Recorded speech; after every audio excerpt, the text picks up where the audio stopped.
Tonight, we step into the calming world of Zen wisdom together. Not as students trying to master something difficult, not as seekers chasing some distant enlightenment, but as ordinary human beings returning to something simple, natural, and already present within us. Before we begin, you're welcome to share where you're listening from and what time the night has found you. These small details connect us, soft threads in a shared circle of rest. Zen teachings remind us that life softens the moment we stop wrestling with it. When we drop the insistence that everything must unfold exactly as we plan. When we loosen our grip on every outcome. When we breathe with the rhythm of existence rather than against it, something inside us finally relaxes. The wisdom we explore tonight is not about becoming someone new. It's about recognizing the deep peace that's already here, in this breath, in this moment, in this gentle quiet between thoughts. You don't need to achieve anything right now. You don't need to think hard or analyze anything. Just allow the words to flow around you like a calm river. Some ideas may touch your heart, others may drift by softly. Both are welcome. Take a slow, easy breath. Let your shoulders settle. Feel the ground beneath you, holding your weight completely. Now, let's step together into tonight's story. The lesson of letting go. There is a Zen teaching that feels almost upside down when we first hear it. The more we try to control life, the more life slips out of our hands. Just like water escaping a clenched fist. We spend so much energy trying to direct every detail, trying to force things to unfold according to our plans, trying to prevent anything unexpected, trying to bend life into the shape we imagine. And in this endless effort, we grow tense. Our minds tighten. Our bodies stiffen. We feel stress, anxiety, restlessness. But Zen offers a different way, a path of effortless effort, action without strain, movement without force. This doesn't mean doing nothing. It doesn't mean giving up. It simply means working with life, not against it. Doing what we can with sincerity, then releasing what we cannot control into the flow of existence. To understand this deeply, let's step into the life of a simple farmer. In a quiet valley surrounded by gentle mountains, lived a farmer named Kenji. His land had been passed down to him through generations from his father and from his grandfather before that. Years of farming wisdom ran in the soil and in Kenji's memory. But Kenji was different from the farmers who came before him. His father and grandfather worked the land with ease. They trusted the seasons. They accepted the unpredictable rhythms of nature.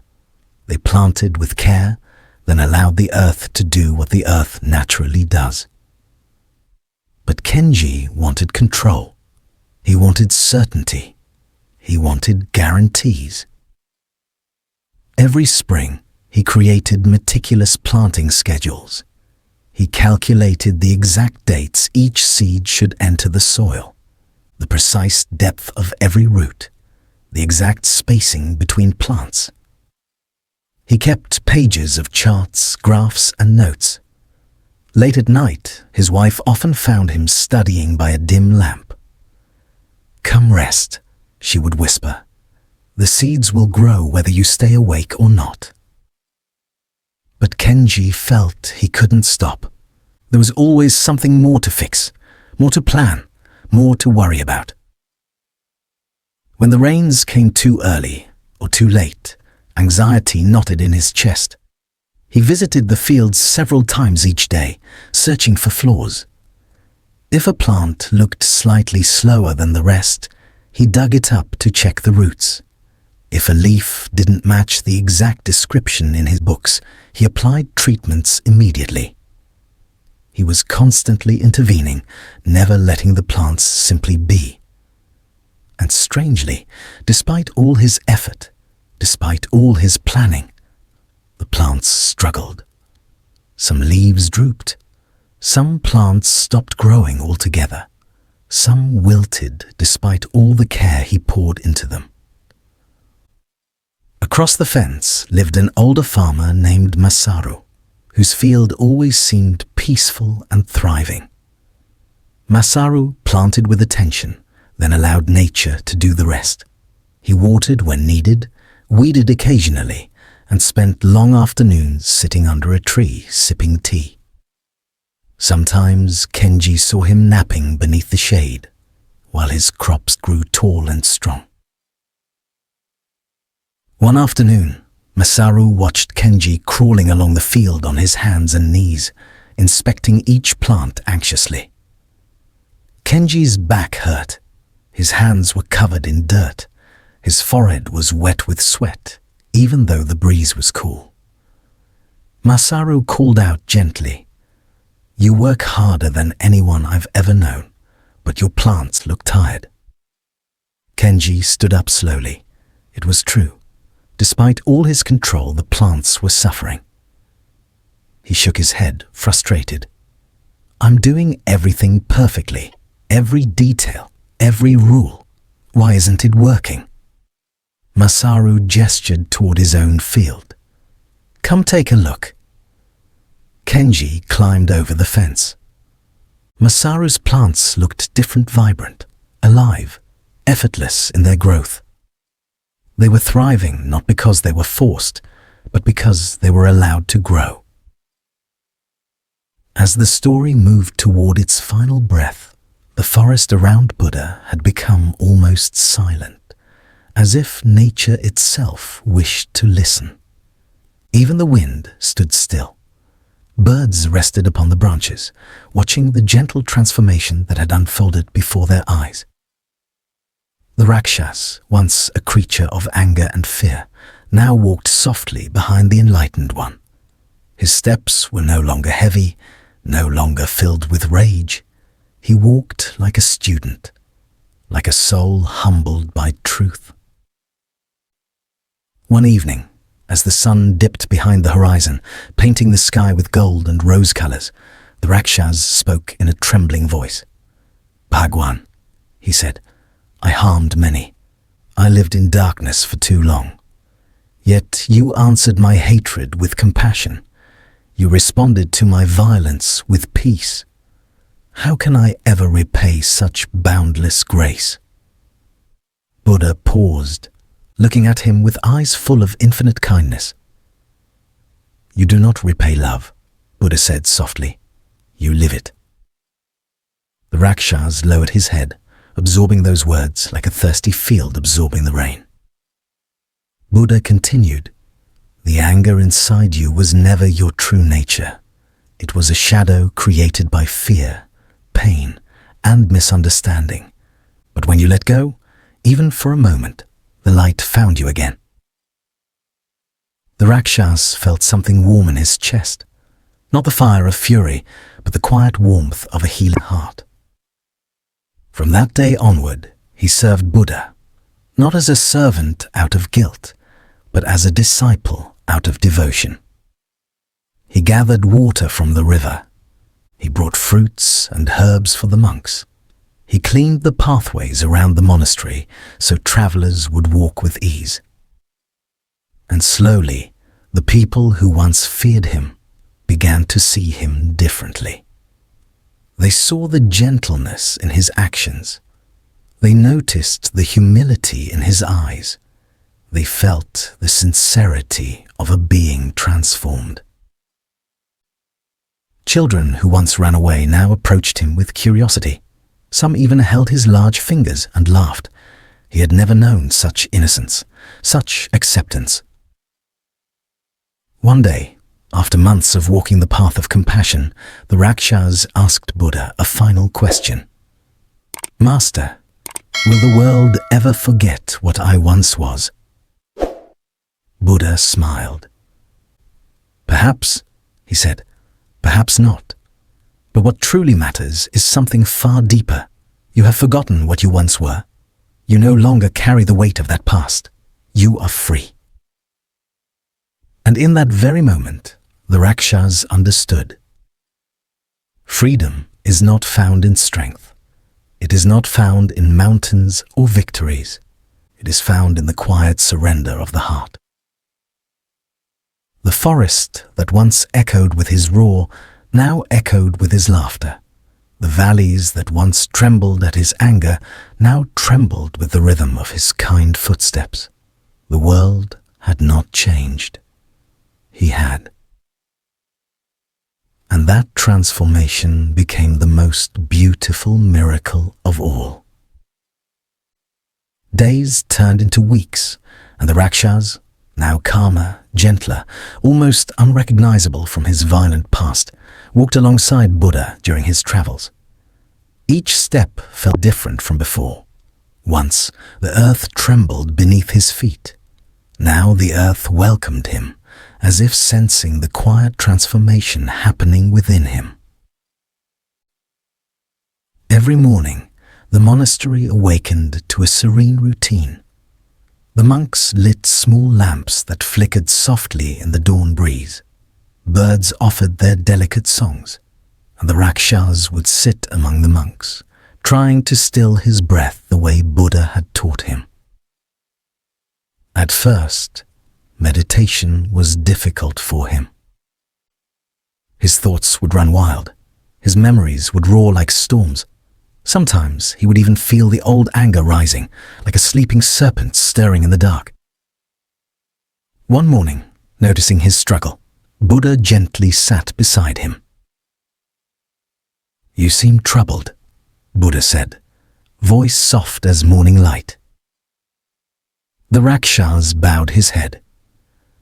"Master, every time I sit in silence, the memories return. The things I did, the people I frightened, the destruction. It plays in my mind like shadows dancing on a wall. How do I silence them?" Buddha smiled with a quiet understanding. "You do not silence them," he said. "You witness them." The Rakshas blinked. "Witness?" "Yes," Buddha continued. "Your past is not a chain meant to imprison you. It is a teacher. Let the memories arise. Watch them as you would watch clouds drifting across the sky. Do not fight them. Do not cling to them. Simply observe and let them pass." Those words sank deep into the Rakshas' heart. So that evening, when the forest turned blue and the stars began stitching themselves into the night sky, the Rakshas sat again with his eyes closed. The painful memories came, sharp, loud, frightening, but this time he did not run from them. He watched them quietly, like one watches a storm from the safety of a cave. And something miraculous happened. The memories began to fade on their own, not disappear entirely, but lose their power. What once felt like burning fire now felt like drifting smoke. When he opened his eyes, he noticed Buddha standing nearby, watching him with a serene expression. "You have taken your first step," Buddha said. The Rakshas felt something he had never felt before, peace not given by the world, but found within. Over the next weeks, Buddha taught him many things. How a kind thought is more powerful than a strong arm. How every creature, small or great, carries a story the world never sees. How forgiveness begins not from others, but from oneself. And gradually, the Rakshas realized something profound. The monster he feared the most was not around him, it was inside him, and the light he sought was also inside him. One day, while walking through a valley with Buddha, the Rakshas asked quietly, "Master, do you think I can ever reach the kind of peace you carry?" Buddha stopped and pointed toward a still pond nearby. "Look into the water," he said. The Rakshas looked and saw his reflection, once terrifying, now softened by humility and compassion. "The surface changes when the wind blows," Buddha said, "but the water beneath remains calm. Your mind is the same. When the storms fade, your true nature appears."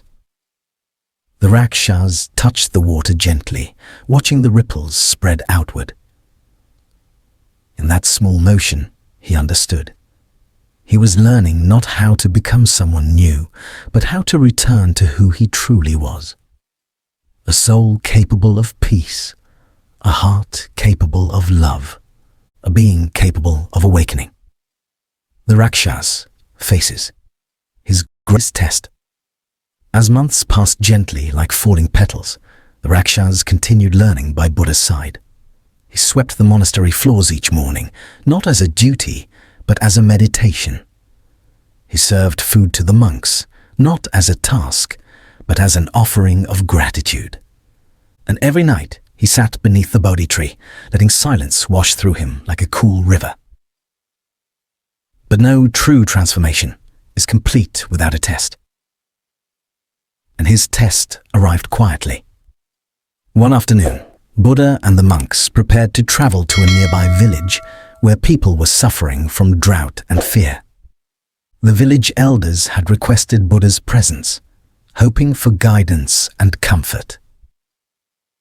The Rakshas eagerly joined the journey, feeling ready to help, ready to serve. But as they walked through dense forests and narrow mountain paths, a familiar voice from deep inside him began to whisper. A voice he thought he had left behind. A voice that carried the sharpness of old anger, old pride, old wounds. "Why do you serve them?" the voice murmured. "You were once fierce, powerful, unstoppable. Now you bow your head like a servant." The Rakshas felt a sting in his chest. He kept walking, but the wind seemed to carry that voice with every breath. When they reached the edge of the village, a group of children playing nearby suddenly froze. Their eyes widened in terror as they saw the tall, muscular Rakshas approaching behind Buddha. They screamed and ran to hide. Some villagers picked up stones and sticks, ready to defend themselves. "Monster!" one man shouted. "Don't let him come near!" cried another. The words pierced the Rakshas like arrows. He felt the old fire rise within him, the ancient instinct that once made mountains shake when he roared. For a moment, he almost stepped back into his past. For a moment, he felt the pull of who he used to be. His breath grew heavy, his muscles tightened, and the old voice inside him whispered again. "See, they will never accept you. Why are you trying to change for people who fear you?" He lowered his gaze, torn between two worlds, the world he left behind and the world he was trying to enter. Then Buddha stepped forward. His presence was calm, steady, like moonlight touching dark water. He gently touched the Raksha's arm and spoke with a voice that felt like a warm breeze. "Do not listen to the fear in their voices," Buddha said. "They are not seeing who you are. They are seeing who you once were." The Rakshas swallowed deeply. "I want to help them," he whispered, "but they only see a danger." Buddha smiled softly. "This is your test," he said. "To remain gentle, even when the world misunderstands you. To remain peaceful, even when others expect anger. This is harder than lifting mountains, but far more powerful." The Rakshas closed his eyes. He let Buddha's words settle like soft dust in his heart. When he opened his eyes again, the fire inside him had cooled. The anger had dissolved like mist touched by sunlight. He stepped forward slowly, not in power, but in humility, and bowed before the villagers. The people stared, confused, unsure. But one small child peeked from behind her mother's sari. She looked at the Rakshas, really looked, and saw kindness in his eyes. She stepped closer. "Ah, are you here to help us?" she asked softly.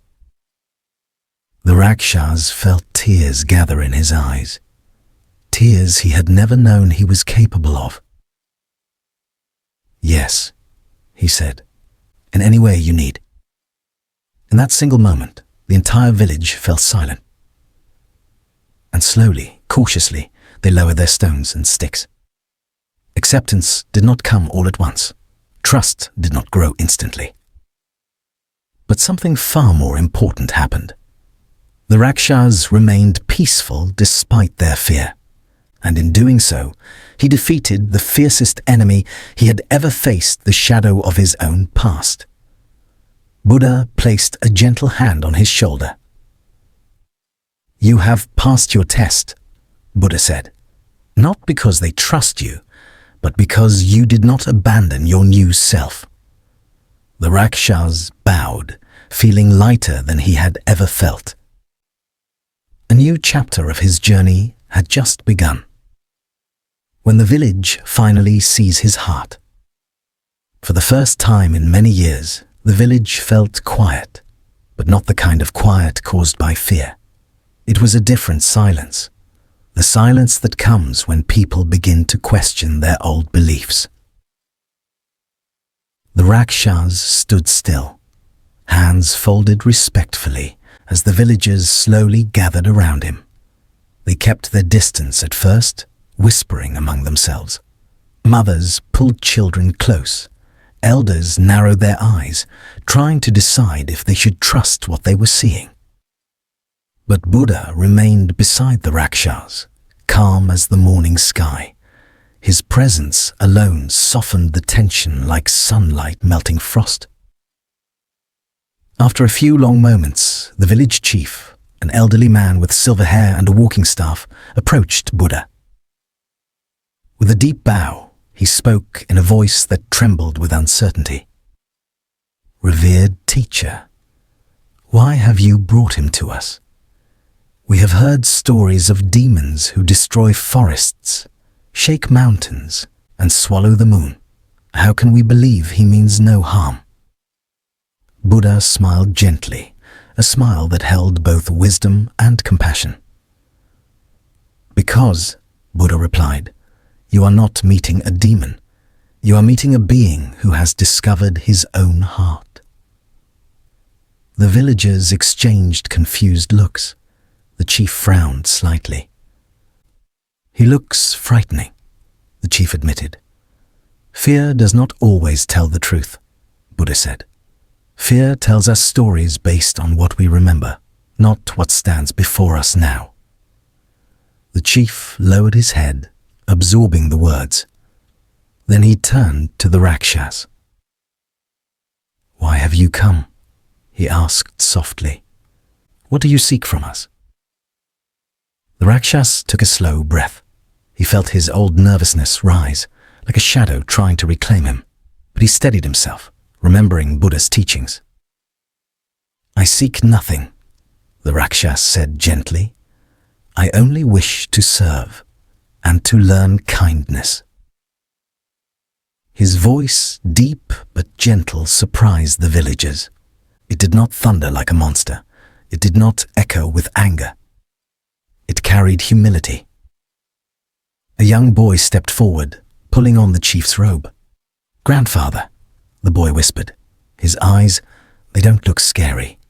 They look sad.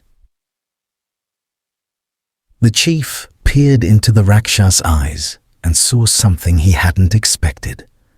Regret, gentleness, and a quiet longing to be accepted. The chief nodded slowly. "Perhaps," he said softly, "we have judged too quickly." But their conversation was interrupted by a sudden commotion. A group of frantic villagers rushed into the square shouting, The river is overflowing. The dam is breaking. Our houses, our fields, will be washed away. Fear spread like wildfire. People dropped their belongings and ran toward the riverbank, crying out to save what they could. The chief looked at Buddha helplessly. "We cannot stop the water in time," he said. "The storm last night made the river dangerous. We may lose everything."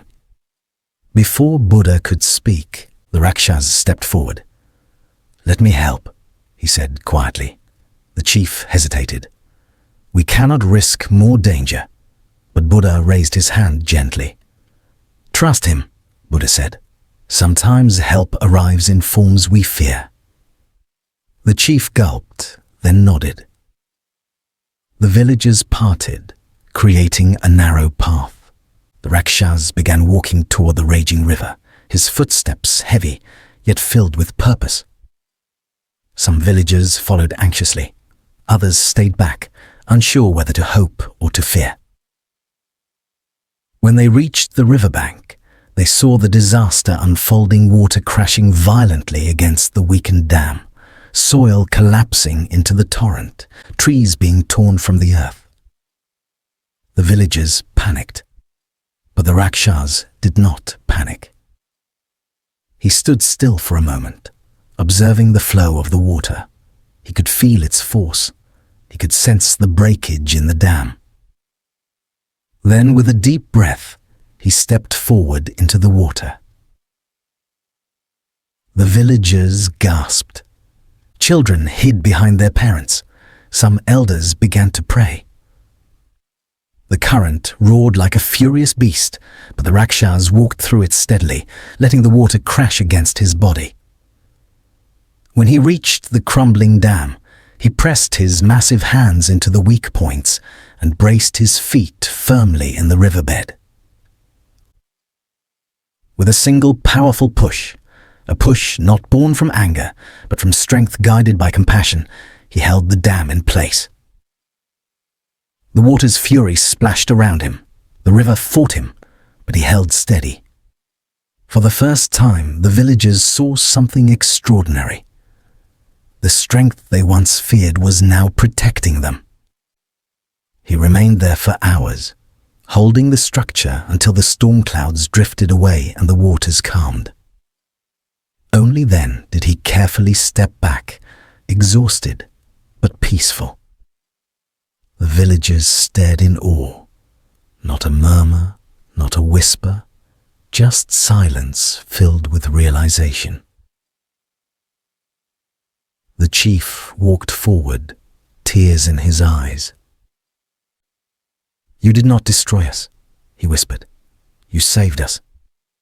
For a moment, the Rakshas lowered his head, unsure how to respond. Then a small pair of arms wrapped around his leg. The little girl from earlier, hugging him without fear. "Thank you," she said softly. And in that simple embrace, something inside him finally healed. The villagers bowed. The chief lowered his staff and touched it to the earth in respect. Mothers wiped tears. Fathers whispered blessings. The Rakshas looked at Buddha. "I did it," he said softly. Buddha smiled. "No," he said gently. "You became it."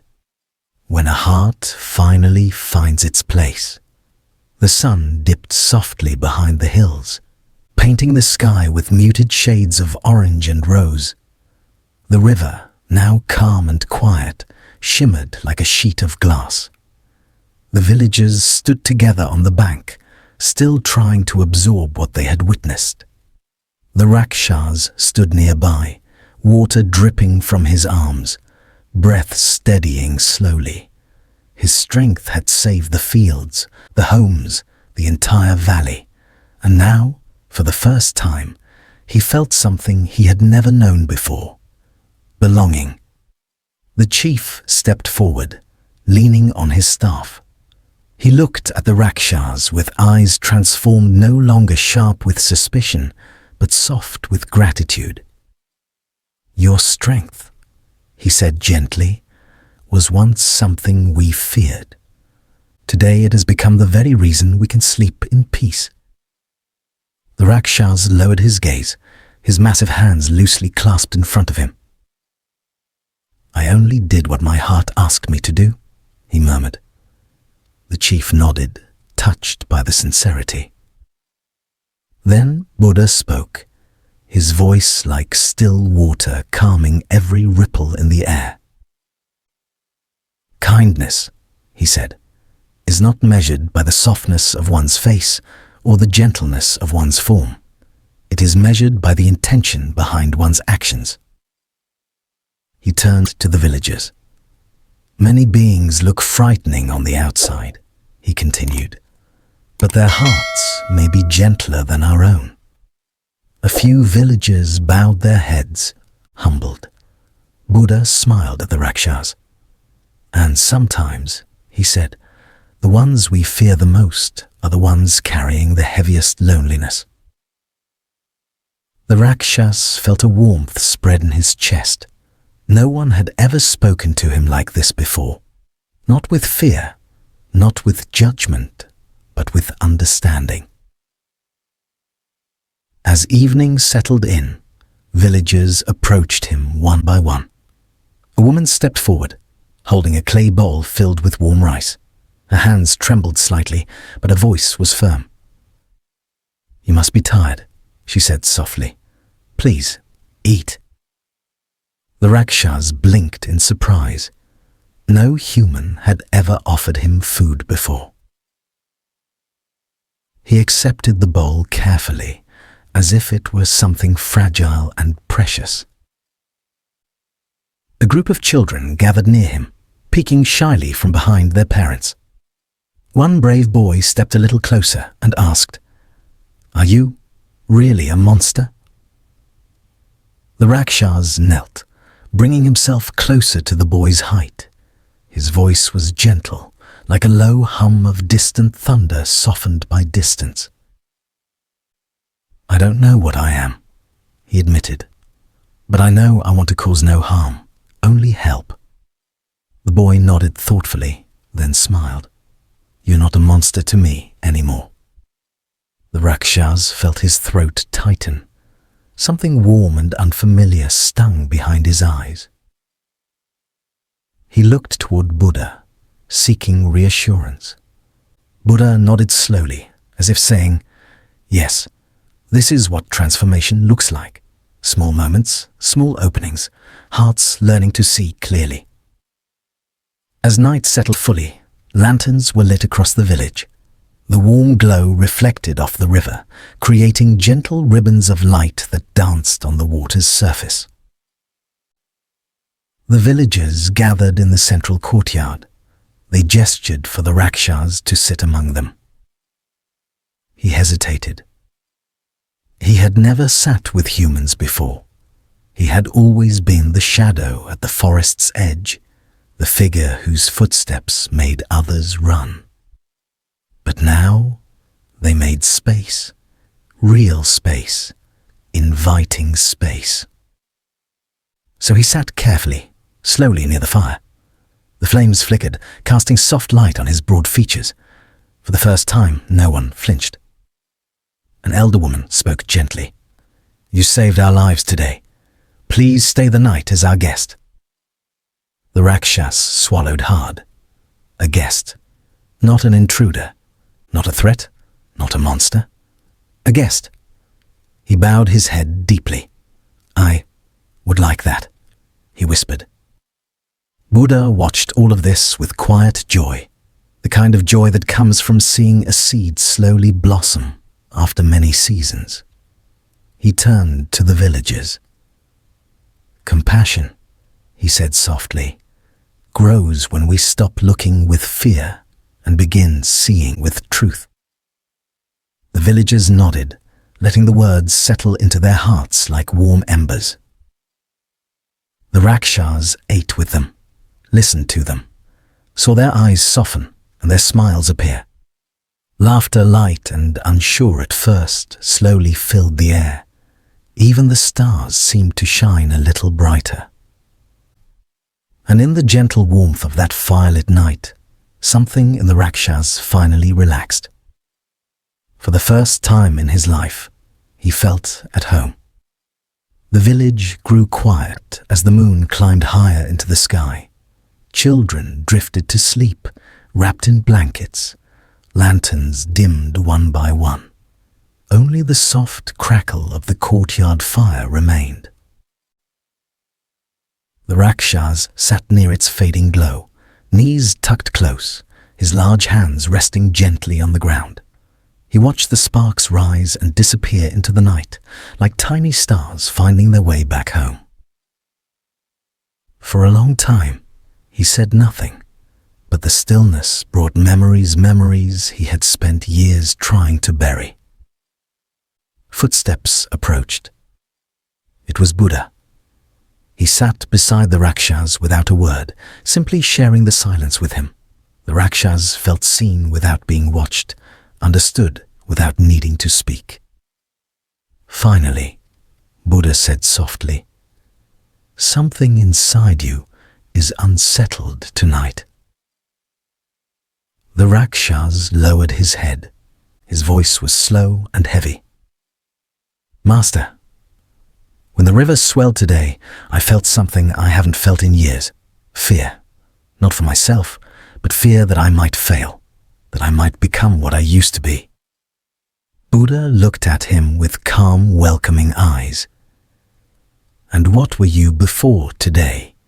he asked gently. The Rakshas swallowed hard, as though the answer weighed more than his strength could carry. "I was anger," he said. "I was a storm with no direction. People ran from me, and I believed that meant I was meant to be feared, so I behaved like a creature meant for fear." He paused, his voice trembling. "I broke things. I frightened travelers. I pushed people away before they could push me away." His chest tightened as he spoke, the old ache rising like smoke from a long-buried fire. Buddha nodded slowly. "And today," he whispered. The Rakshas took a shaky breath. "Today, I protected lives. Today, they looked at me without fear." He looked at his own hands, the same hands that once frightened others. "I do not understand how one heart can hold both things," he murmured. Buddha picked up a small twig and placed it gently into the fire. "It is the nature of a flame to burn," he said quietly, "but placed in the right space, it gives warmth. Placed in the wrong space, it destroys." The Rakshas listened, eyes softening. Buddha continued, "Your strength was never the problem. It was simply a flame with no hearth." The Rakshas blinked, the meaning unfolding inside him like dawn spreading over a still lake. He whispered, "Then, have I finally found a hearth?" Buddha smiled with warmth that glowed brighter than the fading fire. "You have found a beginning," he said. The Rakshas felt breath move through him more freely, as though something long clenched had released. But before he could speak again, a rustling sound came from the forest behind the village, sharp, sudden, unsettling. The villagers stirred. Dogs began to bark. Torches flickered as several men stepped out of their houses, gripping sticks and lanterns. The Rakshas stood at once, instinct awakening. Buddha remained seated, calm as still water. From the shadowed line of trees came a low, rumbling growl, deep, rough, and unmistakably hostile. The villagers froze. The Rakshas stepped forward protectively, placing himself between them and the darkness. His voice was steady, but inside a familiar dread rose. "Master, something is coming." Buddha looked toward the forest, eyes soft but alert. "It is not your anger returning," he said gently. It is something else. Another growl, louder this time. Branches cracked. Leaves shivered. A heavy shape moved in the dark, powerful, furious, and drawing closer with each breath. The villagers clutched each other. The Rakshas took one step forward, then another, standing firm. "I will not let them be harmed," he said quietly. Buddha rose slowly. "You may face not an enemy," he said, "but a mirror." The Rakshas did not understand, not yet. The growling grew closer, closer. Then from the shadows, two burning eyes appeared. Large, wild, filled with the same rage the Rakshas once carried. A creature stepped into the moonlight. A demon, a beast, a figure from the same world the Rakshas once belonged to. The villagers gasped. The Rakshas felt his heart begin to pound not with fear of the creature, but with fear of himself. Because, for the first time, he was seeing what he used to be. As the night deepened, the old banyan tree stood silent once again, watching over its two travelers, Ravi and the mysterious sage, while the fire crackled softly between them. Ravi felt the warmth on his skin, but inside a different warmth was rising. Something deeper, something awakening. The sage noticed the quiet shift and spoke, his voice carrying the stillness of 1,000 meditations. "Every soul," he began slowly, "walks through 3 worlds. The world others see, the world you show, and the world you keep hidden even from yourself." Ravi listened, his eyes reflecting the firelight. "And tonight," the sage continued, "you stepped into your 3rd world for the first time." Ravi's breath caught. Was that true? Had he really touched something within himself he'd never known? The sage looked at him with soft eyes, eyes that did not judge, did not expect, did not demand. "You felt the weight of your past loosen," he said. "You felt the future uncoil. And for a moment, you were simply here, present, awake." Ravi swallowed. His voice barely rose above a whisper. "Is that enlightenment?" The sage smiled. Not wide, not dramatic, just a gentle bending of truth. "No," he said. "It is the doorway. Enlightenment is not a lightning strike. It is the slow remembering of who you already are." A cool wind brushed through the trees, and the fire flickered as if bowing to the truth. Ravi lowered his gaze. "But if the doorway is right here, why do so many never cross it?" "Because," said the sage, "fear guards every doorway of the soul." Ravi looked up. Fear of stillness, fear of truth, fear of letting go of pain, because pain is familiar, and fear of one more thing, the fear of seeing life without the stories we cling to. The words landed inside Ravi like soft stones sinking into a quiet pond. The sage leaned back and closed his eyes as if listening to something only he could hear. "Ravi," he said softly, "tomorrow your path will take a turn. The question is not whether you are ready, but whether you are willing." Ravi felt a shiver, not of cold, but of destiny brushing his shoulder. The sage opened his eyes again. "Tonight is the last night you will walk this journey as the person you have always known. Tomorrow, something begins."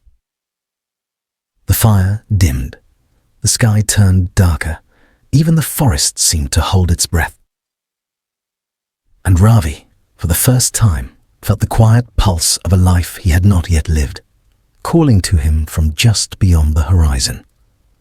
He did not know what awaited him. He did not know what he would face. But he knew, deep in his bones, that the next chapter of his life would not just change him, it would transform him. The first rays of dawn crept gently over the forest, painting the leaves in soft gold. Ravi opened his eyes, unsure for a moment whether the memories of the night before had been a dream. But then he saw the sage, already awake, already watching the sunrise with the calmness of a mountain. "Come," the sage said, rising slowly. "Today your feet will remember the path your soul has forgotten." Ravi stood, feeling a strange mix of anticipation and unease. The air around them felt different, still familiar, yet carrying a quiet promise of something unseen. They began walking through a narrow trail. The morning birds sang in the treetops, but beneath their songs, Ravi sensed something else, a subtle pull, like the forest itself guiding him forward. After a long silence, Ravi finally asked, "Where are we going?" "To a place," the sage replied, "where truth does not hide." Ravi frowned softly. "What does that mean?" The sage did not answer directly. Instead, he said, "Before a seed becomes a tree, it must break. Before a mind becomes free, it must face what it runs from." Ravi felt his chest tighten. "Face what I run from." The sage nodded gently. "You have carried a weight you never speak of. It follows you like a shadow, but today that shadow will step into the light." Ravi swallowed hard. Memories stirred, ones he had buried so deep that even thinking about them felt dangerous. But before he could speak, the forest began to change. The trees grew taller, their roots thicker, their branches curling overhead like ancient guardians. The light dimmed, even though the sun was rising. A soft mist rolled across the ground, wrapping around their feet. Ravi slowed down. "Why does it feel different here?" "Because," the sage said, "the forest knows your arrival." They walked deeper until they reached a small clearing. At its center stood something Ravi did not expect. A pool of still, crystal-clear water, so calm it looked like a sheet of glass. The sage paused at its edge. "This," he said, "is the mirror of silence." Ravi stepped closer. The surface reflected the sky, the trees, and for a moment, his own face. But then something impossible happened. His reflection blinked before he did. Ravi gasped and stepped back. The sage did not move. He simply said, "Do not fear. The mirror shows not your face, but your truth." Ravi stared again, heart thudding. The reflection looked older, tired, burdened by something Ravi could not name. Why does it look like that?" Ravi whispered. The sage's voice softened, almost like a lullaby. "Because you have lived too long pretending to be strong." Ravi felt his throat tighten. "Sit," the sage said gently. "Before you can climb the mountain within yourself, you must meet the one who has been carrying your pain." Ravi hesitated, but lowered himself beside the pool. His reflection wavered as if breathing. And then, from the surface of the water, a soft ripple spread outward. Not from wind, not from touch, but from something awakening. "Ravi," the sage said quietly, "the one you see now is the part of you you have never allowed to speak. Today, he will." The reflection leaned forward slightly, as if moving on its own. Ravi's breath shook. He did not know what this reflection would reveal. He did not know what memories were about to surface. But the air felt heavier, charged, as if the forest itself watched in solemn silence. The sage whispered, "Do not run, do not hide, listen." And the reflection opened its mouth, about to speak the first truth Ravi had avoided all his life. The reflection's lips moved, slowly at first, as if learning how to speak after years of silence. Ravi leaned closer without realizing it, his heartbeat echoing in his ears. The voice that emerged from the water was his own, yet not his own. It was softer, more fragile, like someone who had been waiting far too long. "Why did you leave me behind?" the reflection asked. Ravi froze. His throat tightened instantly, too suddenly, too painfully. I don't understand," he whispered. The reflection blinked, a single tear-shaped ripple forming on the water's surface. "You do," it said. "You've known for years. You just never allowed yourself to remember." The sage stood silently behind Ravi, watching with the patience of 1,000 lifetimes. He did not interfere. The reflection continued. "When you were younger, you wanted to be seen. You wanted to be heard. You wanted someone, anyone, to say that your feelings mattered." Ravi's breath caught. A sharp ache shot through his chest. Memories pressed against the walls of his mind, demanding entry. But he shook his head. "No, I moved on. I became stronger.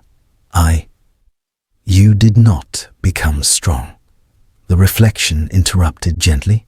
"You just learned to hide." The words landed like stones dropping into deep water. Ravi's eyes burned. He whispered, "I had to. There was no one to help. No one understood." The reflection nodded, sadly.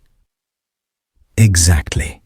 And so you abandoned the softer parts of yourself, the parts that felt hurt, the parts that felt fear, the parts that wanted to cry." The surface of the pool shimmered, and the reflection changed, becoming younger, smaller, a child, no older than 10. Ravi's breath broke. "No, no, not this," he whispered, trembling.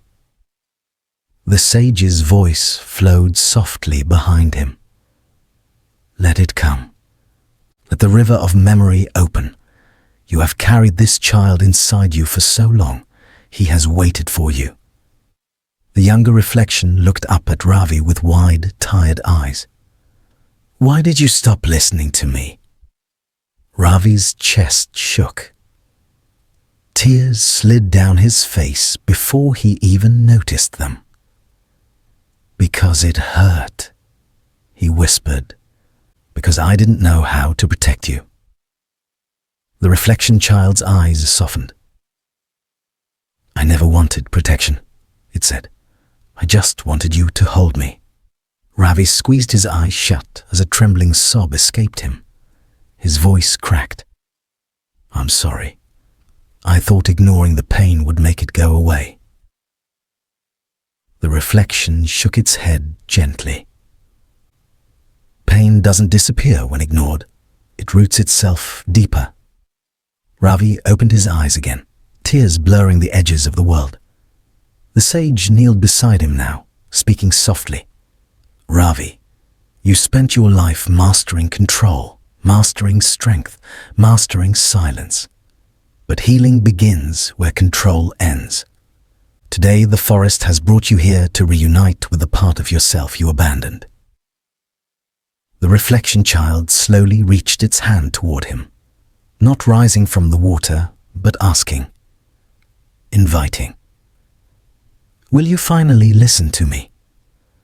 Ravi's hand trembled as he extended it toward the water.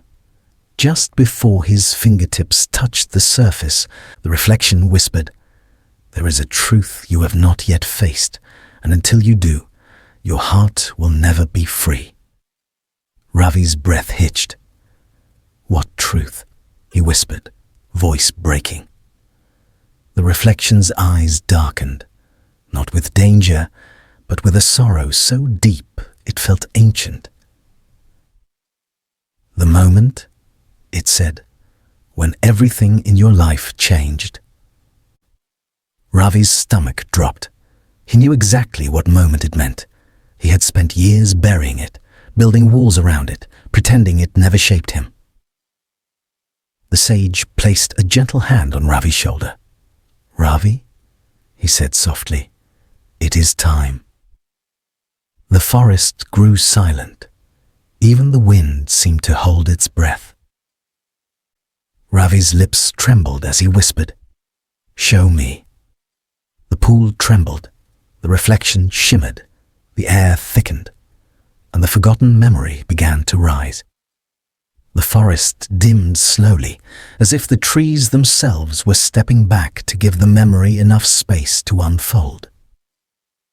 Ravi braced himself, though a part of him already knew no amount of preparation could soften what was coming.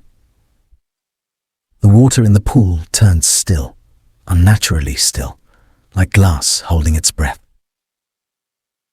The reflection child looked up at him one last time and whispered, "Remember."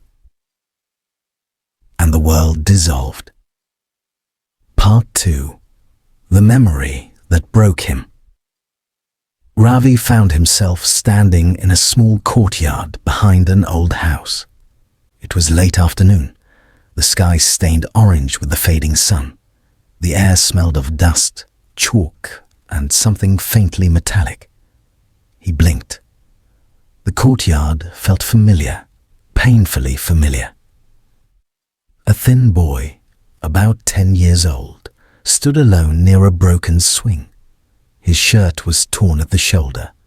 His hands shook as he wiped his face, trying hard not to cry. Ravi's breath caught. "Is that me?" he whispered. The sage's voice echoed softly beside him, though his form was not fully visible. "Yes, this is the day you locked a part of yourself away." The boy flinched at a distant shout from inside the house. A man's voice, deep, sharp, angry. Ravi's stomach twisted. He remembered that voice. He had spent years trying to forget it. The door slammed open and a man stepped out, eyes blazing with frustration. "You never listen," he shouted at the young Ravi. "You're useless. Can't you do anything right?" The boy froze, shrinking into himself. Ravi felt an instinctive ache spread through his chest. He whispered, "I remember this. I remember feeling like, no matter what I did, it was never enough." The man continued yelling, every word like a blow.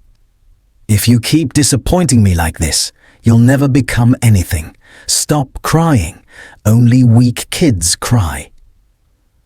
The boy bit his lip so hard it bled, trying to stop the tears. Ravi felt tears rise in his own eyes, the adult him and the child, him both hurting at once. The sage's voice flowed gently through the memory. "This was the moment you silenced yourself. Not just your voice, but your needs, your softness, your pain." The man turned away and slammed the door shut again, leaving the boy alone in the fading light. The child. Ravi collapsed to the ground, shoulders shaking, but not a single sound came out. He had learned to cry without making noise. Ravi whispered, voice cracking, "I thought, if I just stayed quiet, if I just worked harder, maybe he would stop." The sage replied softly, "And so you became silent. You carried that silence into adulthood. You believed that emotions were dangerous, that vulnerability was weakness, that love had to be earned." Ravi closed his eyes, tears streaming down freely now.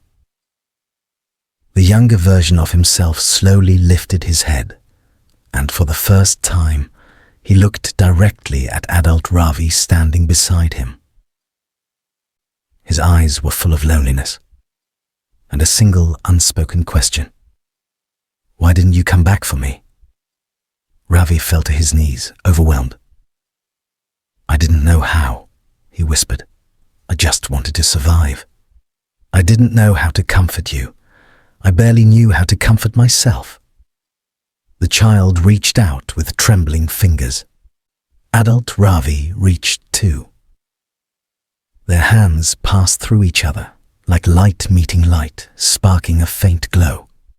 The sage's voice came again. You cannot change the past, but you can rewrite your relationship to it. Take him with you. Let him know he is no longer alone. The child's voice, soft and fragile as wind. Will you stay with me this time? Ravi placed his hand over his heart. Yes, he whispered, with everything in me, yes.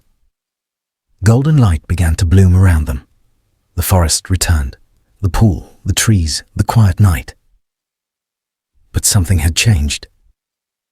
The reflection in the water was no longer a frightened child. It was Ravi, calm, steady, whole. The sage approached him and said, You have taken the first step toward freedom. Ravi breathed out slowly, a breath he felt like he had been holding for years. But the journey was not over. The sage pointed to a narrow path leading deeper into the forest. There is more to learn, he said, more to heal, more to discover about the nature of suffering and the nature of peace. Ravi rose to his feet. For the first time in a long time, he felt lighter, not healed, not perfect, but ready. The night forest had changed. The air felt heavier now, not threatening, but dense, as if filled with unspoken truths waiting patiently to be found. The moonlight filtered through the branches in narrow silver ribbons. Crickets hummed softly, giving rhythm to the silence. Ravi followed the sage down the winding path, and each step seemed to take him deeper, not into the forest, but into himself. He noticed something strange. The trees ahead appeared darker, their outlines blurred, as if wrapped in a thin veil of moving shadow. Ravi hesitated. Master, what is this place? The sage replied, This is the Valley of Shadows. Everyone carries their own shadows, parts of themselves they hide, avoid, or deny. Tonight you will meet yours. Ravi swallowed. Meet my shadows? The sage nodded. The parts of you you've rejected, the versions of you born from fear, shame, guilt, and confusion. Do not fear them. They are only pieces of you longing to return. They stepped into the darker grove, and the forest grew silent, so silent that Ravi could hear his heartbeat. Then from between the trees, something emerged. A figure. At first, Ravi thought it was another traveler, but the closer it stepped, the colder the truth became. The figure had his face. But the eyes were different, full of resentment, hurt, and bitterness suppressed for years. The sage whispered, Your shadow self. The shadow Ravi circled him slowly, his voice low and rough. Well, you finally decided to show up. Ravi felt his throat tighten. Why do you look so angry? Shadow Ravi laughed, dry, humorless. Because you abandoned me. Because you pretended everything was fine when it wasn't. Because you smiled when you wanted to scream. Because you forgave people who never apologized. Because you kept peace by sacrificing your own. Each sentence felt like a knife turned slowly, but it was the truth. Truth Ravi had never dared to speak aloud. Shadow Ravi stepped closer. You know what hurts the most? You lived your life trying to be good, kind, strong, useful, but you never stopped to ask, what about me? What about the part of you that was tired? Ravi looked down. For years he had pushed away his anger, his disappointment, his unmet needs, burying them under responsibility and silence. I didn't know what to do with you, he said softly. I thought you made me weak. The shadow's expression softened, but only slightly. Weak? Shadow Ravi said. No, I make you human. The sage spoke gently. Your shadow does not seek to harm you. It seeks to be acknowledged. Ravi looked at his shadow self. The pain, the frustration, the silent suffering he had ignored. I'm sorry, Ravi whispered, his voice trembling. I shouldn't have pushed you away. You had every right to feel what you felt. The shadow blinked, slowly, almost cautiously. And what do you want from me now? It asked. I want you with me, Ravi said. I want to stop fighting myself. I want to be whole. The shadow studied him for a long, quiet moment. Then it stepped forward and pressed its forehead to Ravi's. A warm electric pulse surged through him, not painful, but powerful, like two halves of a truth finally reconnecting.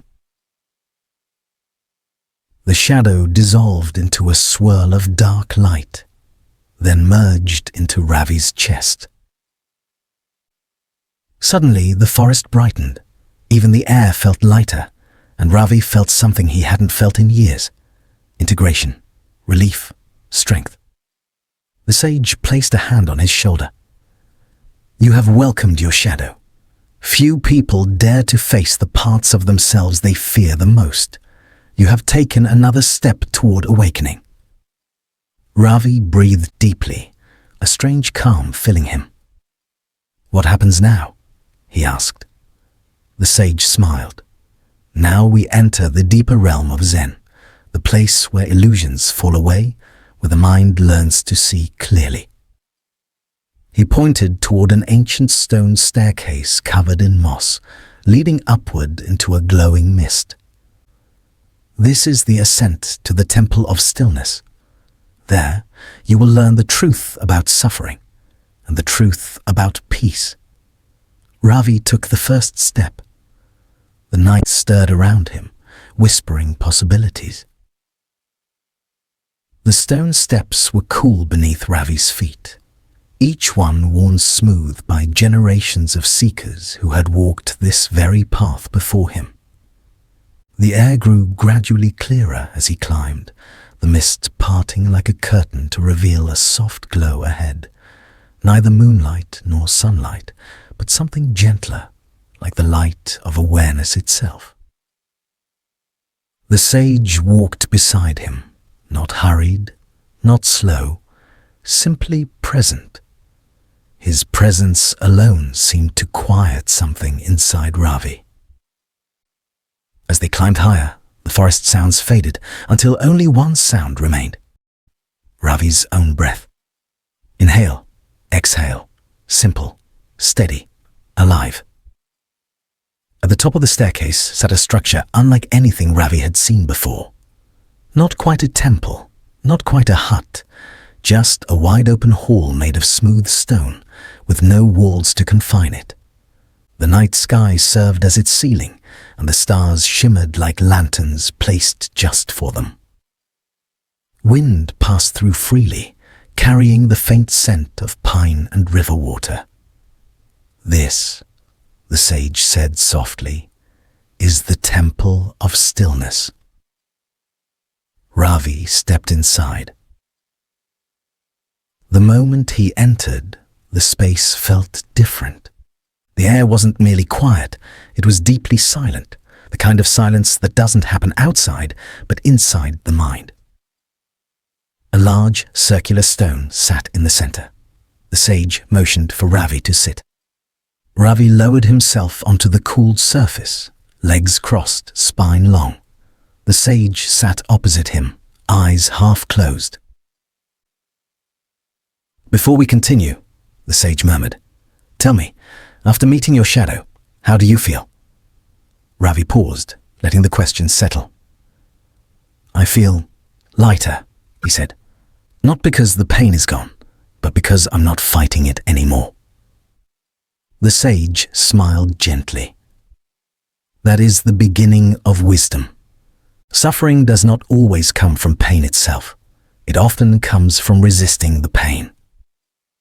He picked up a dry leaf resting beside him and held it between two fingers. "Look at this leaf," he said. "It has holes, tears, and imperfections, yet it does not resist what life did to it. It does not ask, 'Why me?' It simply exists as it is." He released the leaf, and it fluttered softly to the ground. Humans, however, cling. We cling to our stories, our wounds, our identities. We cling to how we believe life should be, and in that clinging, we suffer. Ravi frowned. "I always thought suffering came from circumstances, loss, fear, mistakes, uncertainty." "Yes," the sage said. "Those bring pain, but suffering comes from the demand that life be different than what it is." Ravi felt something inside him shift, gently but profoundly. The sage continued, "There are 3 shapes of suffering. Most people live their whole lives inside them without ever noticing." Ravi leaned in slightly. "3 shapes?" The sage raised one finger. "First, the suffering of wanting. When we crave something, security, success, praise, control, we believe peace will come only when we get it. But peace does not live in the future." He raised a second finger. "Second, the suffering of resisting. When we push away emotions, anger, grief, fear, they do not disappear. They wait, they grow, they follow us like shadows." Ravi remembered the dark figure in the forest, and his chest tightened. "And the third?" he asked quietly. The sage raised the final finger. "Third, the suffering of identity. When we cling to who we think we are, our roles, our past, our pride, we become trapped. We mistake the mask for the face, the story for the self." Ravi felt something warm, almost illuminating, unfold inside him. "Then how do I stop suffering?" he asked. The sage did not answer immediately. Instead, he closed his eyes and breathed in deeply. The night breeze stirred his robes. "When you stop fighting your experience," he said, "you begin to transform it. When you stop trying to control everything, you begin to see clearly." He opened his eyes, calm and steady. Stillness is not the absence of movement. It is the absence of resistance. Ravi repeated the words in his mind as if tasting them. The absence of resistance. He realized something then, something he had never seen about himself. "I've resisted everything," he said softly. "My past, my emotions, even the way my life has unfolded." "And how has that felt?" the sage asked. Ravi looked down at his hands, like carrying a weight I couldn't put down. The sage nodded. "When you sit in stillness, Ravi, the weight places itself on the ground. And you remember?" He leaned forward slightly. "You were never the weight. You were the one carrying it."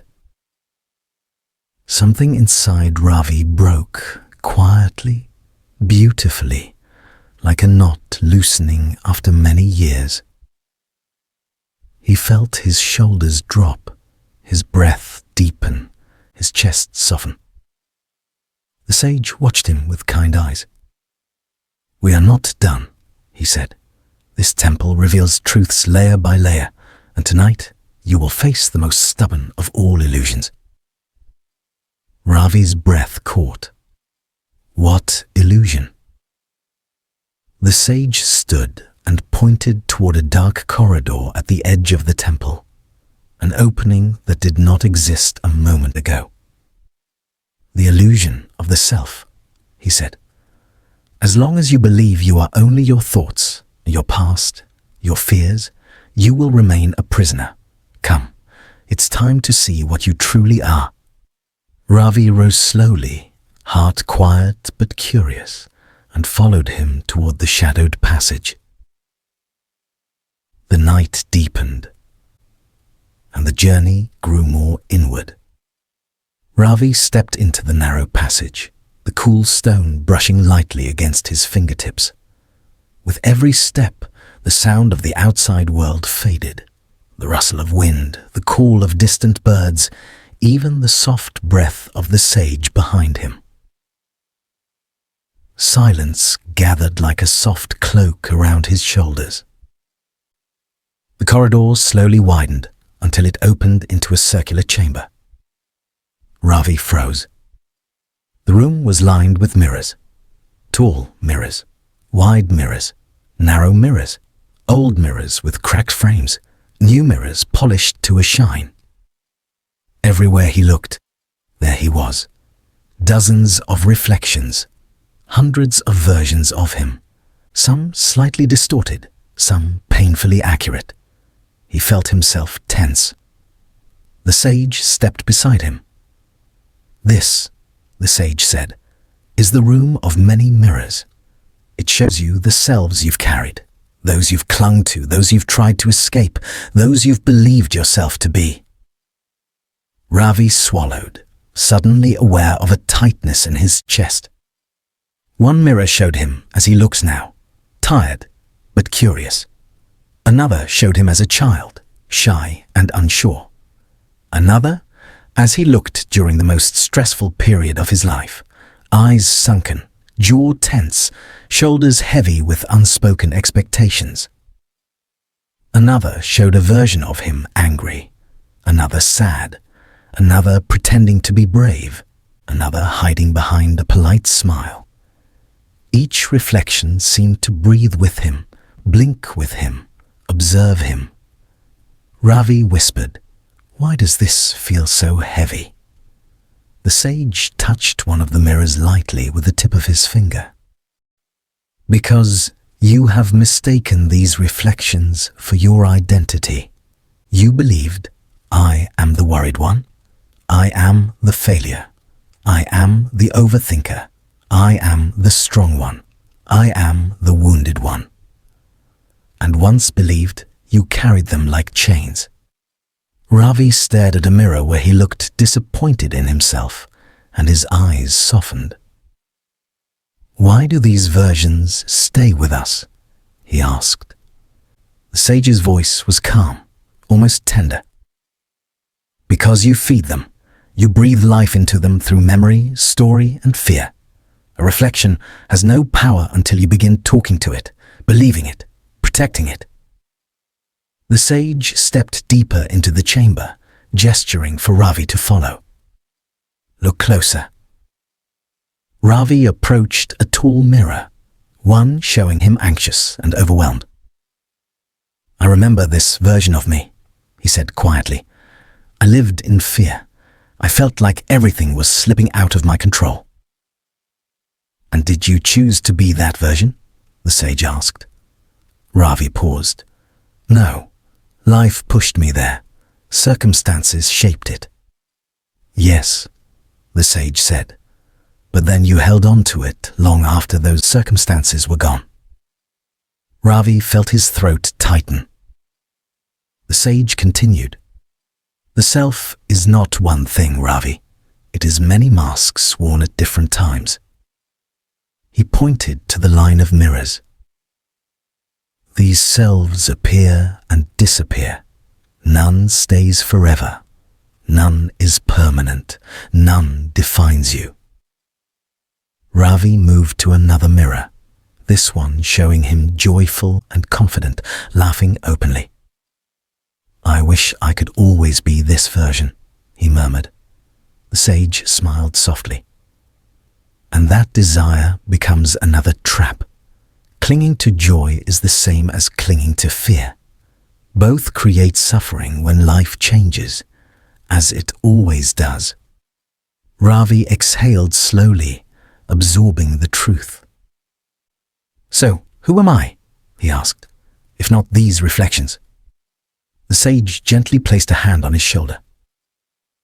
"You are the one who sees, not the reflection, but the awareness behind it." Ravi felt something shift inside him, a gentle loosening. The sage walked toward the center of the room, where a single mirror stood alone, covered with a thin white cloth. "This mirror is different," he said. "It does not show your past self, or your future self, or the self you think you are." He removed the cloth. The mirror shimmered, but it did not show any reflection. Ravi stared. No face, no image, just a smooth, empty surface. "Why can't I see myself?" he whispered. The sage's voice was soft. "Because awareness cannot be reflected. It is not an object. It has no shape, no boundaries, no history, no future. It simply is." Ravi felt breathless. He stepped closer, trying to see something, anything, but the mirror remained clear, untouched. "This," the sage said, "is your true nature, the part of you untouched by fear, untouched by old stories, untouched by the noise of life." Ravi lifted his fingertips and brushed the mirror. It felt cool, alive, like quiet water. His voice trembled slightly. "So, all this time, I thought I was the reflections. And now," the sage said, "you begin to see you are the space in which the reflections appear." Ravi felt tears gather in his eyes, not of sorrow, but of recognition, relief, and something like rediscovery. The sage stepped back. "There is one final thing this room will show you." Ravi turned. "What is that?" The sage pointed to a narrow archway that had appeared at the back of the chamber. "Beyond that door lies the memory you've avoided the longest, the one that shaped your fears, your decisions, and your sense of self." Ravi's heartbeat quickened. "It is time," the sage said gently, "to see it without fear." Ravi stood there, breathing deeply, the silent mirrors watching over him. The moment felt heavy, yet deeply necessary. And slowly, with steady steps, he walked toward the doorway. As the night slowly deepened around the forest, a gentle hush settled over every tree, every leaf, every breath of wind. The young traveler walked beside the old monk, still trying to understand the strange events he had witnessed. Moments ago, he had seen how anger had turned into regret, and how regret had transformed into devotion. Yet something inside him still felt restless, as if a question quietly waited to be born. The monk noticed this restlessness. He smiled softly and said, "Your mind is loud today, child. Even silence cannot silence you." The traveler lowered his head. "Master, I keep thinking, why does life test us in ways we are not prepared for? Why are dangers sent our way, even when we walk the path of truth?" The monk touched a small branch fallen on the ground and held it up between two fingers. "Do you see this branch? It grew in sunlight, but the storm still broke it. Life is no different. Goodness does not prevent storms, but goodness helps us survive them." They walked a little farther until the path opened into a wide clearing. The moonlight fell like silver dust over the earth, and a soft breeze carried the scent of night-blooming flowers. The monk stopped and closed his eyes for a moment, as if listening to something that only the heart could hear. Then he said, "Listen carefully. When challenges appear suddenly, like that demon, like that falling boulder, it is not the world attacking you. It is life checking whether your mind is trained or merely pretending." The traveler nodded slowly, still absorbing the words. "But Master," he said, "how can one remain calm when danger is real? When someone tries to harm you? When the world throws its weight at you suddenly?" The monk smiled again, even more gently than before. "Because calmness is not a reaction. Calmness is a choice you make before the world tests you." The traveler felt a warmth spread through him, a feeling he had not felt in years, something between understanding and awakening. They continued walking, and soon the forest echoed with the gentle sound of flowing water. A narrow river shimmered like molten moonlight. The monk knelt beside it and dipped his fingers into the cool stream. "Look at the water," he said. "No matter what falls into it, a leaf, a stone, a storm, water always returns to stillness. That is its nature, and that must become your nature too." The traveler watched the river, feeling as though the water was whispering directly into his heart. The fear inside him softened, the confusion untangled. A quiet clarity bloomed like a lotus in the mind. Then, after a long silence, the monk spoke again. "Now our next lesson begins." The moon drifted higher, shining upon the little river as if blessing it with a gentle silver glow.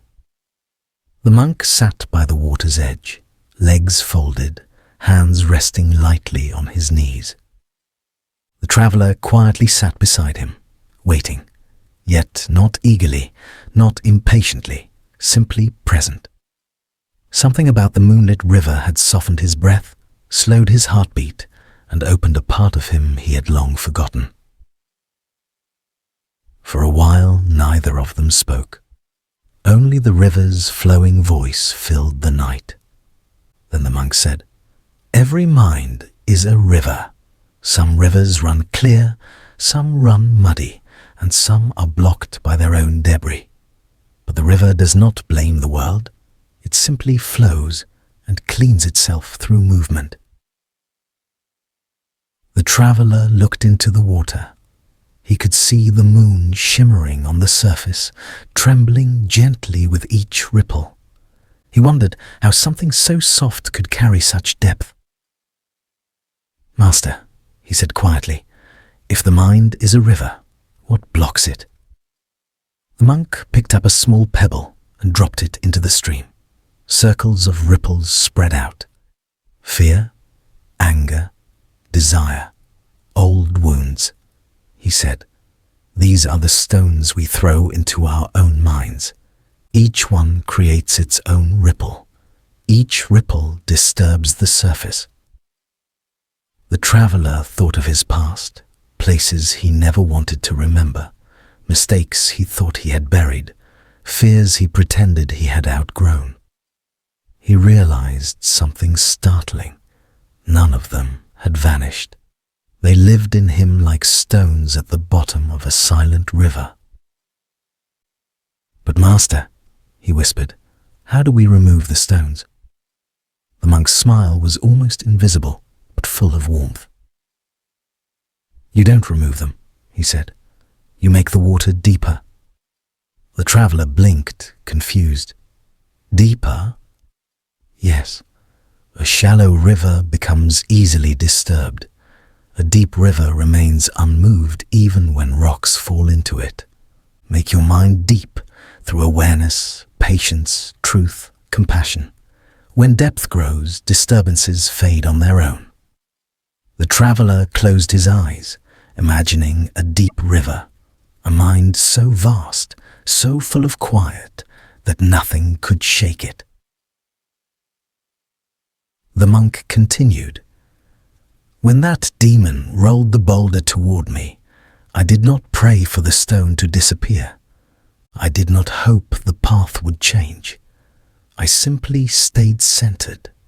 Life moved around me, and the danger crumbled before it could reach me. The traveler felt a slow realization wash over him, like warm water moving through the soul. Master, was the demon evil? The monk shook his head. No, just lost. Fear makes beings behave in strange ways, even demons. But the moment he understood, he bowed. Because truth does not need weapons. Truth only needs to be seen. The forest around them seemed to listen. The river flowed. The moon glowed. And inside the traveler, something quiet opened, like a door to an inner world he never knew he had. The monk gently placed a hand on his shoulder and said, "Come, the night is long, and our journey is deeper than you think. Let us walk to the Bodhi Grove. There is something you must witness." And with that, they rose from the riverbank. The next chapter of the journey began. The path to the Bodhi Grove wound through the forest like a soft whisper, barely visible beneath fallen leaves. The moon guided their steps, its pale glow slipping through branches, scattering broken patterns of silver across the ground. The traveler followed just behind the monk, noticing how effortless his steps were, as if his feet knew the earth and the earth knew him. No hurry, no strain, just presence. After a long silence, the traveler finally asked, "Master, why are you taking me to the Bodhi Grove at night?" The monk did not slow down. Because truth is clearer when the world is quiet. When people sleep, illusions sleep too.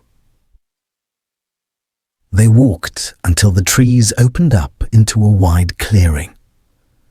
There it stood, a massive Bodhi tree, ancient and unmoving, its branches stretching like open arms toward the sky. Moonlight rested on its leaves, making them glow faintly, as if lit from within. The air here was different, still, deep, almost sacred. The traveler felt something unusual the moment he stepped into the clearing. A hush inside his chest, as if the world had placed a gentle finger on his lips. The monk motioned for him to sit beneath the tree. He obeyed, settling cross-legged on the soft earth. "Listen," the monk said quietly. The traveler waited. He heard nothing. No wind, no insects, no distant beasts. Only stillness so complete it felt like a presence. "Master, there is no sound." The monk smiled faintly. "Good. Now tell me what you hear beneath the silence." The traveler frowned. "Beneath the silence? But silence has nothing beneath it." The monk sat beside him, his robe folding like flowing water. "That is because you are listening only with your ears. Listen with your awareness." The traveler closed his eyes. At first, he heard nothing, but after a few breaths, he noticed something strange. A subtle hum, not a sound, but a feeling. A quiet vibration that seemed to come from everywhere and nowhere at once. It wasn't the tree, nor the earth, nor the sky. It felt like the space between everything. He opened his eyes suddenly. "Master, what is that?" "That," the monk said softly, "is you." The traveler stared at him. "You mean I'm humming?" The monk chuckled gently. "Not humming, existing. When your thoughts quiet, you begin to meet yourself without the noise. Most people never hear this hum because their minds are too crowded. The traveler put a hand on his chest. It feels peaceful, but also endless. Exactly, the monk said. That is the natural state of the mind before fear enters it, before desire pulls it, before memory shapes it. The traveler felt a warmth spread through him, an unfamiliar calm, like resting on the surface of still water. "Master," he whispered, "did the demon hear this when he bowed before you?" The monk closed his eyes for a moment. Yes. When he apologized, that hum returned to him. For the first time in centuries, he felt his own truth instead of the darkness he carried. The traveler imagined the fearsome creature kneeling, trembling, returning to stillness. The image softened something inside him. "Master," he said, "will I ever be able to remain in this state?" The monk touched the trunk of the Bodhi tree with reverence. "You will, but not by forcing it. Peace is not a mountain you climb. It is the sky that appears when the clouds drift away." The traveler let those words sink into him like warm rain. For a long time they sat beneath the glowing leaves. The night grew deeper. The silence thickened like velvet. Then very slowly the monk rose. "It is time," he said. "Tonight you will receive your first teaching under the Bodhi tree." The traveler stood, heart steady, mind open. "Master, what must I do?" The monk stepped closer, and with a voice as soft as evening wind, he said, "Nothing. That is the teaching." The traveler blinked. "But how can nothing be a teaching?" The monk smiled gently. "You will see. Sit, breathe, be. Let the world reveal itself." The traveler lowered himself back onto the earth, folding his legs beneath the vast canopy of the Bodhi tree. The air felt different now, as if the world itself was waiting for what would unfold next. The monk stood beside him, hands folded calmly, his presence as steady as a mountain. "Close your eyes," the monk whispered. The traveler obeyed. Darkness washed over him, gentle and warm, like the inside of a quiet cave. "Now," the monk continued, "you will notice your breath, but do not change it. Do not shape it. Do not judge it. Simply feel it arrive and feel it leave." The traveler breathed in. Cool air touched the back of his throat. He breathed out. Warm air brushed his lips. For a moment, everything felt peaceful, but soon thoughts began to crowd in. Am I breathing too fast? Am I doing this right? Should I sit straighter? What if I can't do this? He felt frustration rise in his chest. "Master," he opened his eyes. "My mind won't stop. It keeps talking." The monk smiled softly, untroubled. "Good, good?" the traveler asked, puzzled. "Yes," the monk said. "A mind that reveals its noise is finally ready to be quiet." Most people walk through life wrapped in thoughts they never notice. You are noticing. This is the first step. The traveler let out a slow breath. "What should I do?" "Nothing," the monk answered. "Let the thoughts come. Let them leave. Do not grip them. Do not chase them. They are like birds crossing the sky. The sky does not hold on to them." So the traveler tried again. He closed his eyes. He breathed. He waited. Thoughts appeared, just as before, but this time he didn't fight them. He imagined them drifting by like leaves floating down a river. Slowly, the river grew quieter. His breath softened, his shoulders loosened, his heartbeat steadied. Minutes passed. He didn't know how many. A sense of openness began to emerge inside him, like the first light of dawn spreading through a valley. Then, something shifted. It was subtle, almost invisible, but real. He felt space inside him, around him, beyond him, a space that wasn't empty, but full of calm. He whispered without opening his eyes, "Master, I think I feel it." "What do you feel?" the monk asked gently. The traveler searched for words. "A stillness, as if everything has paused, yet nothing has stopped." "That is the beginning," the monk said. "That is the doorway. You are touching the edge of your own awareness." The traveler opened his eyes. The world looked the same, but also slightly different. The leaves shimmered with more depth. The shadows looked softer. Even the moon seemed closer. "Why does everything look clearer?" he asked. "Because your mind is no longer covering the world with its noise," the monk said. "When the mind settles, the world shines." The traveler felt a warmth in his chest, a quiet joy, not dramatic, just steady. The monk then motioned for him to stand. "We will walk now," he said. "Stillness is not something you learn only while sitting. You must learn to carry it with you, through movement, through speech, through life." As they began walking through the grove, the traveler noticed his steps felt lighter. The ground felt soft, almost welcoming.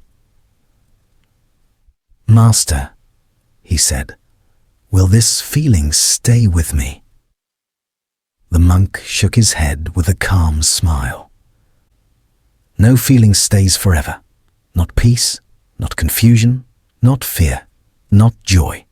The point is not to keep a feeling. The point is to understand the space that exists beneath all feelings."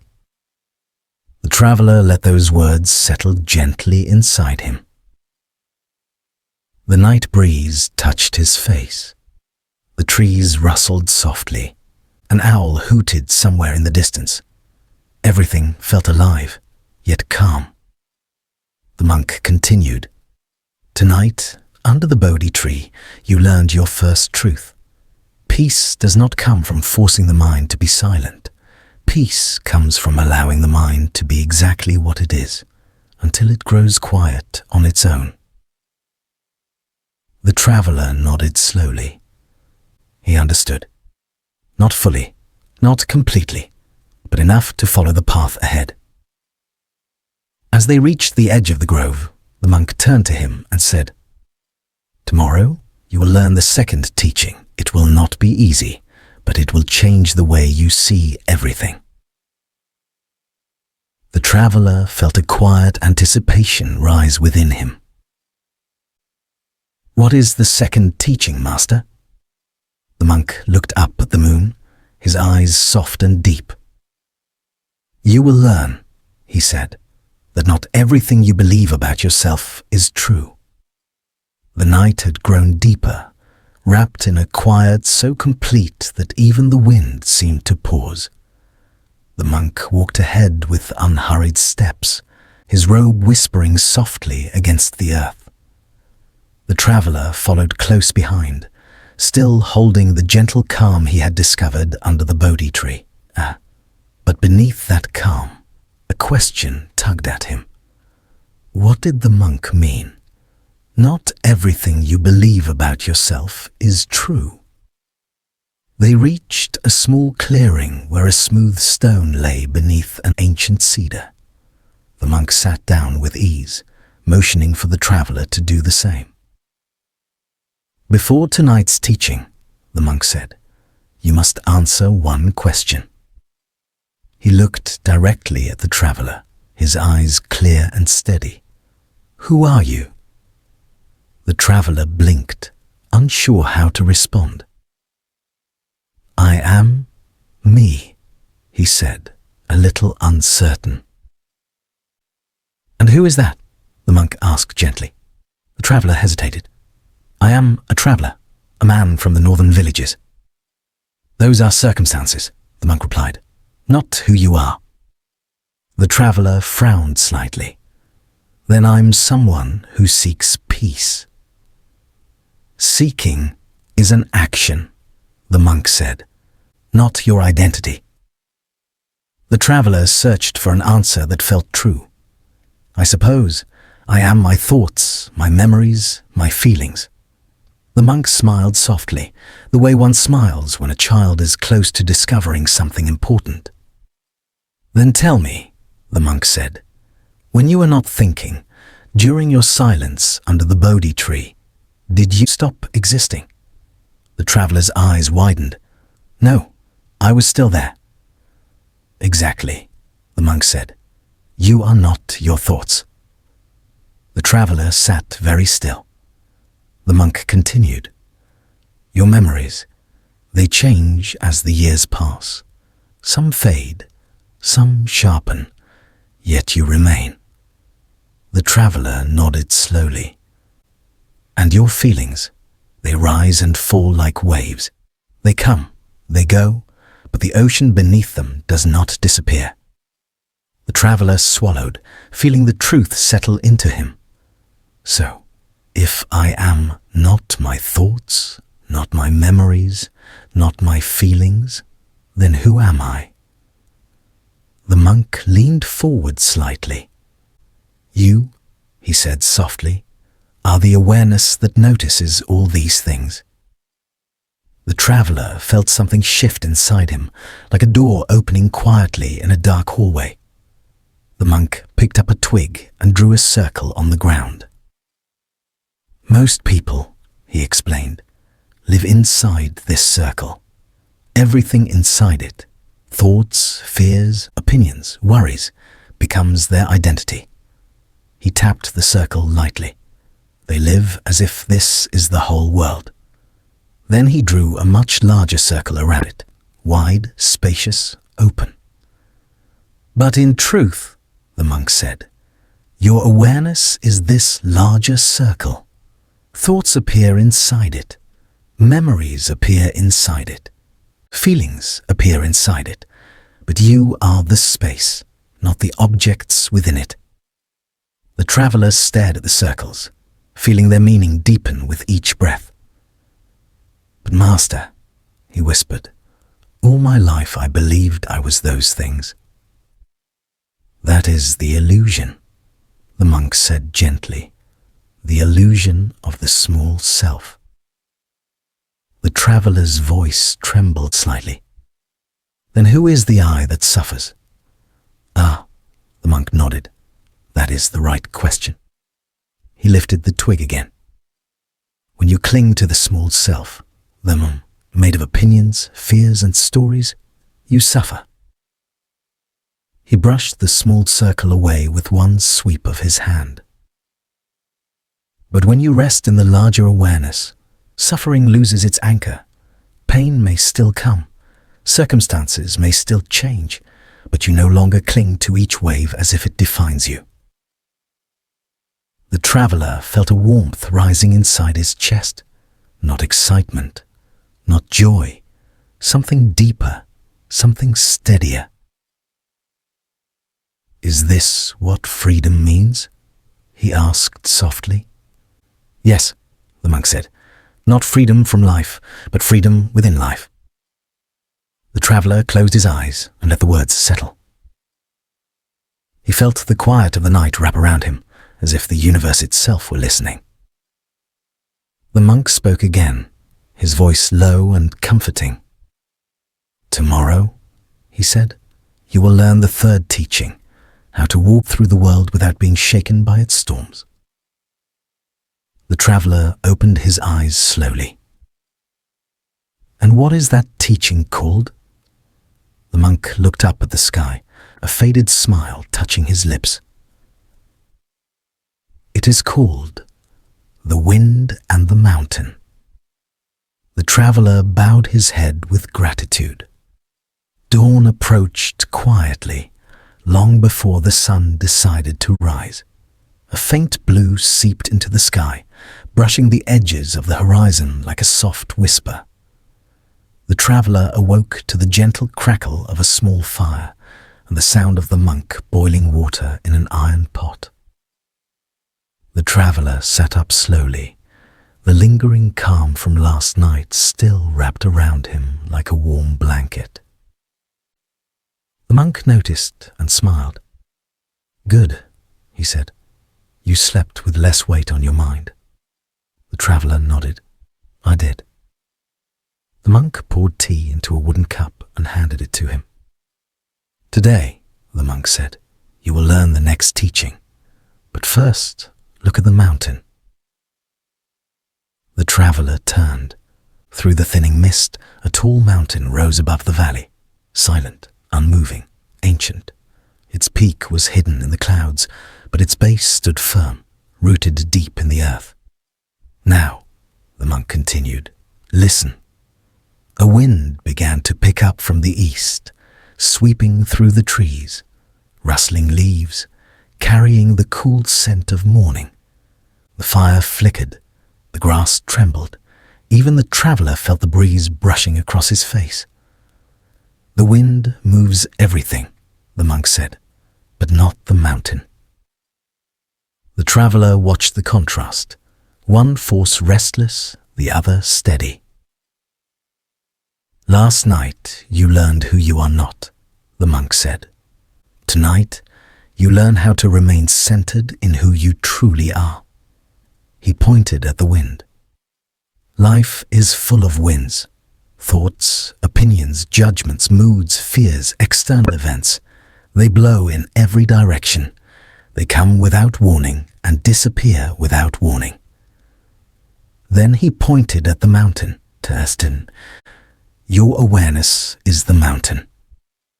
The traveller held the cup of tea in his hands, letting the warmth seep into his skin. "But master," he asked, "how do I remain like the mountain when the winds feel so strong?" The monk picked up a handful of dry leaves and released them into the air. The wind caught them immediately, lifting them, tossing them, spinning them in all directions. "Most people," the monk said, "live like these leaves. They go wherever the winds of emotion blow." He lifted another handful of leaves, held them still in his palm, then gently lowered them to the ground. "But you," he said, "can learn to live like the mountain." The traveller looked down. The lesson felt close, familiar, painful in a way that brought clarity. "When people criticize us," the monk continued, "we fly away like leaves. When fear comes, we lose our grounding. When uncertainty appears, we shake. When the world changes, we panic." The traveller lowered his eyes. "Yes," he whispered, "that is how I've lived." The monk nodded calmly. "It is how most humans live, not because they are weak, but because they have never been shown another way." The monk placed a hand on the traveller's shoulder. "Today I will show you." The monk stood and motioned for the traveller to follow. They walked until they reached a cliffside that overlooked the valley. The wind was stronger here, tugging at their clothing and hair. "Close your eyes," the monk said softly. The traveller obeyed. "Now, feel the wind." The traveller felt it, cool, insistent, shifting directions. "This wind," the monk said, "is like your thoughts, constantly moving, never still, always changing." The wind grew stronger. "Now feel your breath," the monk said. The traveller placed a hand on his chest. His breath was steady, rising and falling. "This," the monk said, "is the base of the mountain." The monk paused to let the moment settle. "Thoughts can move," he said. "Emotions can move. Opinions can move. External events can move. But your awareness, your breath, your presence remains. The traveler breathed deeply. The wind continued to blow, but he didn't move. He felt something shift inside him. A quiet strength, a stillness beneath motion, a calm that didn't depend on the world being calm. This, the monk said, is the beginning of true inner peace. The traveler opened his eyes. The horizon was turning gold with the rising sun. The monk continued. When the winds of anger blow, stay as the mountain. When the winds of fear blow, stay as the mountain. When the winds of doubt blow, stay as the mountain. Let the winds move, let the mountain remain. The traveler felt the words settle into the deepest part of him. He bowed his head. Master, will the winds always come? The monk chuckled softly. Yes, he said, as long as you live. That is the dance of existence.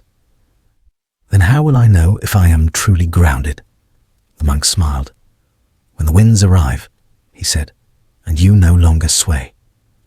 The traveler breathed in, slow and deep. The monk turned back toward the forest path. Come, he said. There is something else you must learn. The next teaching begins in the bamboo grove. As the night deepened, the winds softened, and the village lay wrapped in a blanket of silence. Mira and the poor cowherd walked side by side under the moon's gentle glow. Nothing around them moved, and yet everything felt alive, as if the universe itself was watching the quiet unfolding of destiny. For a long moment, neither of them spoke. It wasn't hesitation. It was a feeling too sacred for words.